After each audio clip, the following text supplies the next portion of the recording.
Vos tenés monstruos, Fer. Sí, tengo para hablar un poquito de los monstruos. Como bien decía Choco hoy, el tema de Halloween está muy arraigado a lo que es la cultura de los monstruos, de las brujas, de los fantasmas, de todo lo espectral y que el ser humano no puede reconocer o del cual tiene poco conocimiento. Quiero hablar un poco de lo que en su momento fue una especie de universo cinematográfico, si se quiere, que fue precursor a lo que hoy en día conocemos como los universos cinematográficos de superhéroes, tanto el de Marvel como el de DC Comics, que es el de los monstruos, el Monsterverse. También tenemos de Godzilla. El universo de los monstruos, yo la primera vez con la que me topé, o que al menos tuve conciencia de que estos seres podían interactuar entre ellos, fue con la película Van Helsing en el año 2004, protagonizada por Hugh Jackman, que fue una película bastante sorpresiva.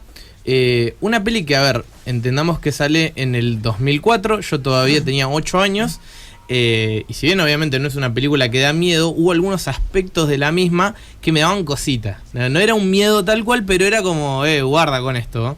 Sobre todo el monstruo de Frankenstein, que estaba muy bien logrado, que se le salían las partes del cuerpo, y toda la escena del inicio que era filmada en blanco y negro, en donde Víctor creaba al monstruo de Frankenstein para el conde Drácula, y en donde también participaban lo que era el hombre lobo, el Dr. Jekyll y Mr. Hyde. Y extrañamente interactuaban muy bien todos estos monstruos clásicos del cine en esta película. A mí me encantó, me pareció una maravilla, es más, la veo el día de hoy y sigue siendo una película que me encanta. Película que necesitó una secuela y que nunca tuvo. Que necesitó una secuela, tuvo una precuela poco conocida en versión anime, que es donde investigan el caso del Dr. Jekyll y Mr. Hyde, y es ahí a donde se llega al inicio de la misma. Esta película buscaba hacer el inicio de una especie, no de universo conectado en sí, pero sí una serie de películas en donde los monstruos clásicos tuviesen una relación entre ellos. Se creía que en posteriores secuelas podrían aparecer monstruos tales como el monstruo de la laguna, el hombre invisible, el jorobado de Notre Dame, que eran los monstruos clásicos de los cuales Universal tiene derechos.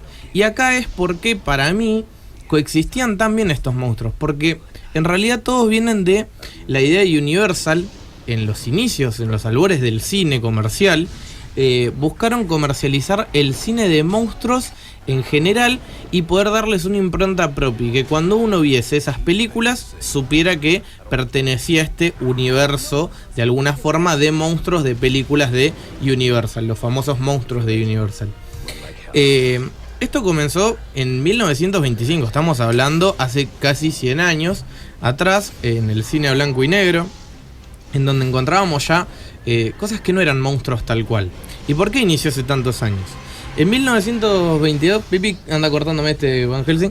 En 1922 inició la primera película de monstruos, que era la adaptación, si se quería, de Drácula, que era Nosferatu. Como no contaba con los derechos para poder adaptar el personaje de Bram Stoker de los libros, terminan llamándolo de otra forma, los personajes tienen otro nombre. Pero bueno, los derechos de la familia Bram Stoker hicieron que esa película sea removida, y empezó con lo que era el impresionismo alemán en el cine. Buscan replicar esto, Universal, entonces trata de adquirir derechos de distintas novelas de esa época. No todas son novelas de terror, pero sí el enfoque que le dio Universal fue de que eran monstruos, y que como eran monstruos daban miedo, y si daban miedo la película tenía que ser oscura, y si la película tenía que ser oscura los actores tenían que dramatizarlo de cierta forma, porque estamos hablando, como bien dije, años 30 en el cine. Entonces era un cine muy distinto al que conocemos hoy en día.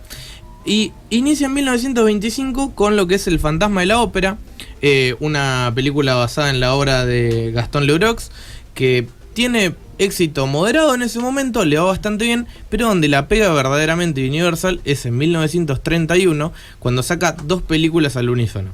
La primera que ellos querían hacer era en 1927, la película de Drácula, adaptando más fielmente la historia de Bram Stoker y contando con los derechos. ¿Qué pasó?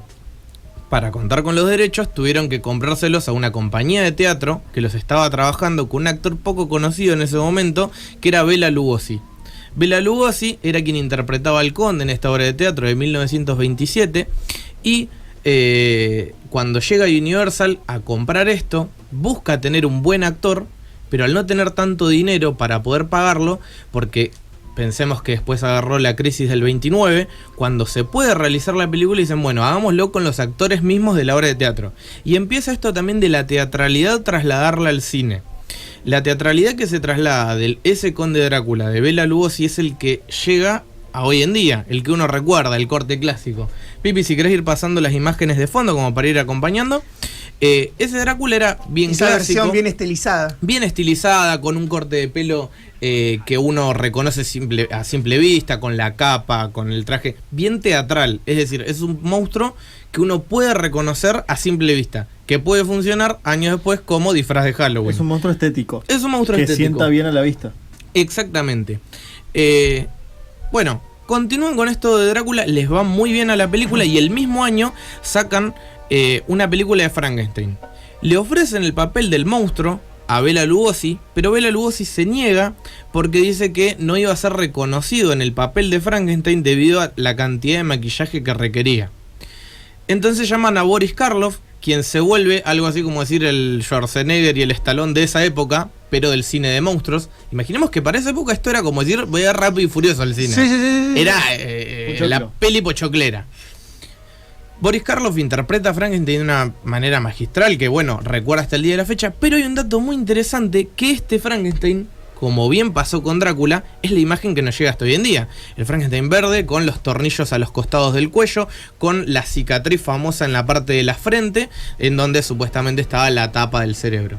Esto no coincide absolutamente para nada con la obra de Mary Shelley, ya que ella lo describía como una especie de monstruosidad deforme, gigante, con las manos más grandes que los brazos, debido a que eran rejuntes de distintas partes del cuerpo. Era grotesco, la piel se estaba pudriendo, era muy pálido, no coincidía con nada. Pero, a su vez, ellos lo que hicieron fue adaptar también la forma teatral de Frankenstein de esa época. Entonces lo que llega a nuestros días y lo que nosotros vemos nuevamente en los disfraces de Halloween es esta versión de los monstruos de Universal. Ya cuando vimos la película Van Helsing en 2004 le tratan de dar una reversión, incluso algo medio steampunk, medio sci-fi, raro con eso de los rayos adentro del cuerpo del personaje, pero esta es la versión más reconocible, que cuando uno la ve dice, es Frankenstein. Sí. El verde con los tornillos a los costados y la cicatriz en la frente, y largo. Ese es el tosco, duro y que se mueve. Es el monstruo clásico de Frankenstein. Continuaron adaptando distintas obras y ya entra un monstruo que en ese momento no era un monstruo en su obra original, ya que H.G. Wells hizo una obra de ciencia ficción llamada El Hombre Invisible. Y Universal dice, bueno, adaptemos este concepto, no la obra ya en sí. Es decir, no van a adaptar la historia tal cual, sino que el concepto de que una persona pueda caminar entre nosotros sin ser vista.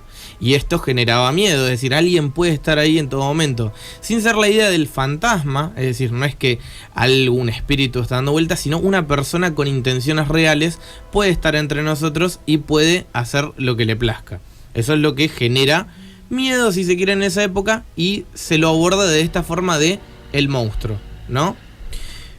Cuando continúan con todo esto también adaptan lo que es El Jorobado de Notre Dame, obra de Victor Hugo, francesa, que a su vez no era una obra de miedo, sino que era un drama en donde Quasimodo tenía que vivir en el campanario de Notre Dame, donde había quedado sordo incluso por el ruido de los campanarios y se enamoraba de una gitana que estaba ahí, lo terminan usando, una historia muy triste, pero como el aspecto de Quasimodo era grotesco, Universal lo usa y dice, esto me sirve para mi universo de monstruos, y sacan también una película del Jorobado, convirtiéndose en uno de los monstruos clásicos de Universal.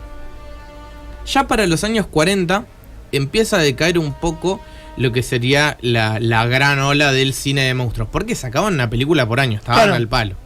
Después empezaron a robar ya con La esposa de Frankenstein, El hijo de Drácula, y empezaron a hacer estos cruces. Bueno, incluso sacaron una película en el 30 y pico que era del hombre lobo inglés, pero que no tuvo mucho éxito, no fue muy recordada, y en el 41 sale ya verdaderamente La historia del hombre lobo, que acá es donde Universal dice, bueno, nos alejamos un poco de los libros conocidos, de lo que las personas ya tienen una historia de base, y vamos a hacer historias que no son reales, córtamelo, Pipi, que no son basadas en libros, sino que son propias de la mitología moderna.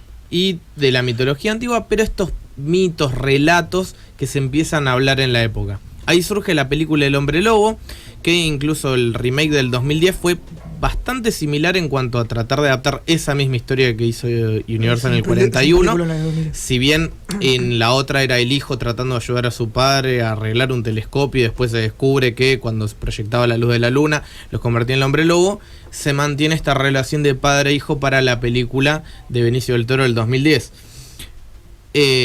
Y posteriormente se adapta algo que en ese momento estaba muy en auge, que era Egipto. En ese momento se estaban haciendo los grandes descubrimientos de las pirámides, de las tumbas, de la tumba de Tutankamón, y estaba todo muy en auge, las noticias hablaban de eso. Entonces deciden sacar la momia, que era la momia era Imhotep, un personaje del antiguo Egipto que despertaba en esta época para poder traer de vuelta a su amada a la vida, y en el medio obviamente mataba a un montón de gente, desperdigaba la maldición de la momia, que era de la cual se hablaba mucho también en los periódicos de la época, era lo que causaba miedo.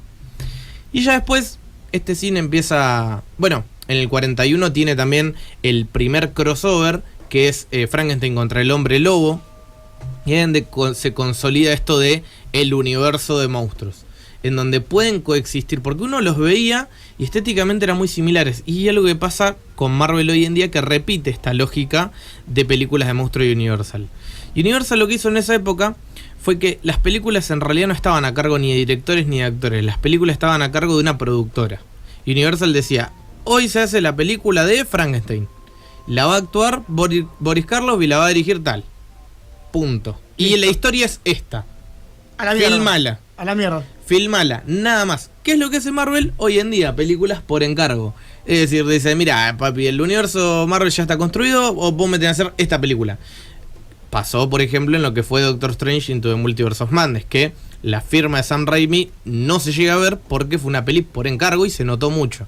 Esto mismo pasaba en esa época, y ya empieza la caída del cine para monstruos, en donde ya en los últimos manotazos ahogados, entre los años 40 casi llegando a los 50, empieza el cruce con Abbott y Costello, que eran personajes cómicos muy famosos de la época, y empieza la misma autoparodia de su propio cine, en donde Abbott y Costello conocen al monstruo de Frankenstein, Abbott y Costello conocen, y así sucesivamente, lo que termina por aniquilar el cine de monstruos. Si en el momento salían algunas películas serias, pero no llegaban a nada. Cuestión que, bueno, hasta estos días estos monstruos siguen estando vigentes en el colectivo popular, en la imagen de todos. Lo vemos en, como digo, en disfraces para Halloween. Vemos grandes adaptaciones que han hecho posteriormente con los años, pero difícilmente se ha logrado volver a tratar de restaurar un universo. No te digo que esté tal cual en conjunto, pero que uno sienta que suceden dentro del mismo universo. No hace falta que compartan pantalla tal cual los personajes. Se intentó, el último gran intento fue para hacer el Dark Universe con la película, primero la de Drácula, que fue la fallida, la historia jamás contada, que después dijo que no formaba parte, y finalizó con La Momia de Tom Cruise, pero que sabemos que eso no llevó a ningún lado, pero trató de presentar este universo. A mí me pareció una película decente, me entretuvo bastante. Invisible. También. La y el de hombre invisible, Elizabeth Moss. y el hombre invisible es la primera que ya dice, bueno, no, vamos a hacer películas independientes de bajo presupuesto, volver a los inicios. Para mí estaría bueno que Universal en algún punto... Recordemos que va a salir una película, El Hombre Lobo, con Ryan Gosling. Sí, pero vamos a ver qué pasa. Es demasiado lindo para que Sí. sea un hombre lobo, me parece. Me parece que me gusta el Hombre Lobo. Yo lo que voy es que para mí deberían volver a intentar una vez más a rescatar este universo, rescatarlo de la forma en la que se hizo inicialmente, ni muy serio ni cómico, sino con un tono lúgubre, tratar de darle ese aspecto a los monstruos, traerlos de nuevo. Yo creo que el público, es más, está en un momento idóneo para este tipo de películas, para romper un poco con el cine de superhéroes y traer personajes diferentes a la gran pantalla y que, bueno, ya están en el imaginario popular. Sí, aparte serían clásicos. Claro. Difícilmente, aunque se manden cagadas, difícilmente la cagas. Sí, por eso. Sí. Te armé el juego. Ahora después lo hacemos, Te quería preguntar, ¿quién engloba esto perfectamente? ¿Podemos decir que es Hotel Transilvania? Sí, Hotel Transilvania es Peliculón. sí utiliza los diseños clásicos, los personajes están muy buenos. Pero para mí la que mejor lo hizo fue Van Helsing de acá a la China. Creo que fue el mejor proyecto que tuvo Universal en cuanto a querer unificar sus monstruos en una película. Creo que era por ahí el camino.